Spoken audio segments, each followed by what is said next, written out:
And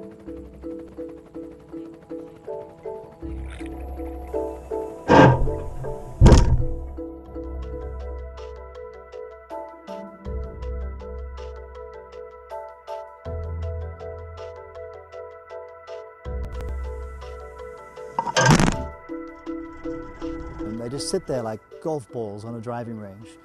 So we don't have to drill or blast to find them. Also, they happen to sit in an environment where there's no forests or no plants. And we compare that with land-based mining, these areas of rich, biodiverse forest where we're having to destroy these carbon sinks to get access to these metal deposits. It's a no-brainer where we should be getting our metals from.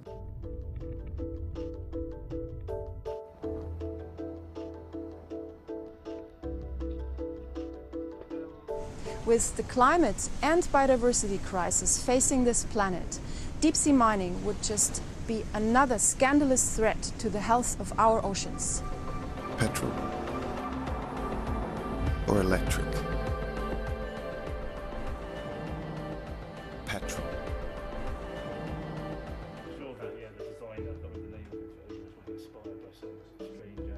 Of course, James Cameron was inspired by deep-sea animals for all of his movies.